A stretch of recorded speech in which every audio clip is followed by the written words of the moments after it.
Pakistan cricket fans are understandably incensed after back-to-back failures in a World Cup. Don't forget, before the T20 World Cup of 2024, they had a rather tame exit in the 2023 ODI World Cup as well. So it's definitely not been an ideal time for them, and that's despite the fact that there has been a feeling that more often than not the team have at least been consistent with their selections, but inconsistent in many other ways. For instance, removing Shaheen Shah Afridi as white ball captain and bringing back Babar Azam out of seemingly nowhere. Yet if you're worried as a fan that no sort of action will be taken after this debacle, well, worry not. There are big potential changes coming as far as, the Pakistan cricket team, the PCB structure and whatnot are concerned, and all of those will be coming after the PCB undertakes a massive review that will also include contributions from the new head coach Gary Kirsten. Well, what exactly are the major talking points when it comes to this review? Well, that's what we'll go over in this particular video. And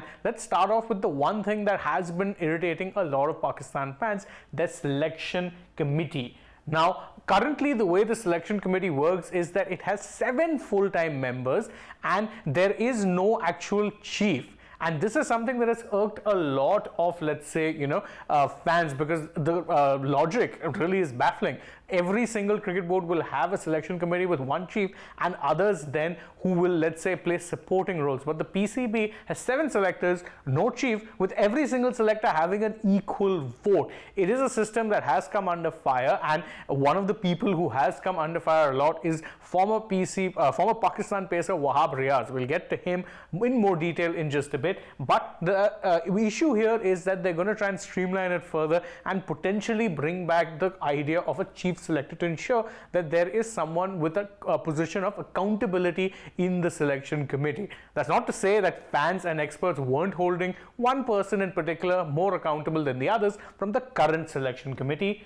That person, of course, was Wahab Riaz, who, believe it or not, was the last chief selector that the PCB had before they did away with that position altogether. However, ever since that has happened, there has been frustration both at the end of the PCB as well as from Wahab Riaz. The main reason for that being is that Wahab Riaz has often borne the brunt of public frustration, saying that he's the one running things despite the fact that he's not actually the chief. So fans have more often than not taken him to task, whether it be on fan platforms, social media and the likes. Even the PCB is a little frustrated with the way that Wahab has gone about with his business. So there is every chance that he could very well either be given a newer role or potentially, when I say newer role, I mean kept on in the new selection committee, which is streamlined.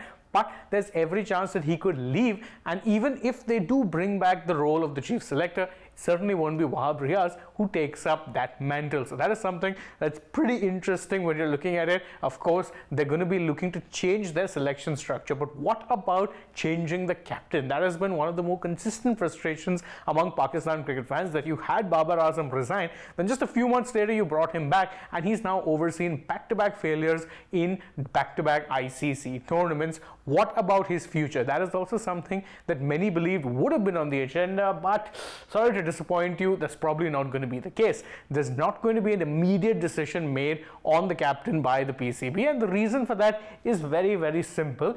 Pakistan's next white ball assignment will take place in November. So the PCB feel that there's no real need to rush through this particular decision, even though fans, experts and the like are very, very irritated at Babar and his reactive captaincy, and many believe that the board should have gone back to the original plan, which was to hand over the succession and hand over the reins to Shaheen Shah Afridi or potentially bring in someone else. Babar, many believe, has run his course, but the PCB are still holding back on sacking him, which, truth be told, you can understand given that Babar was very much brought in by current PCB chairman Mohsin Naqvi. So you might want to give him a little bit of a lengthier rope before then coming to a decision.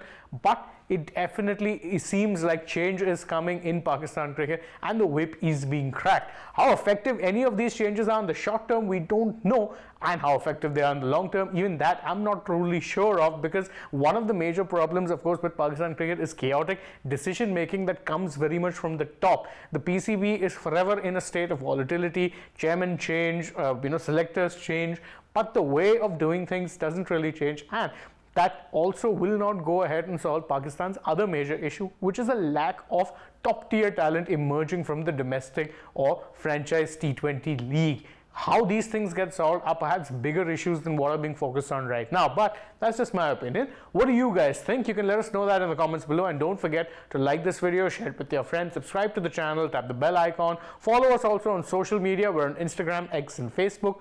Don't forget to download the SportsTak app, and if you're already on the channel, go ahead and check out some other videos we've done as well. For now though, from my side, it is goodbye.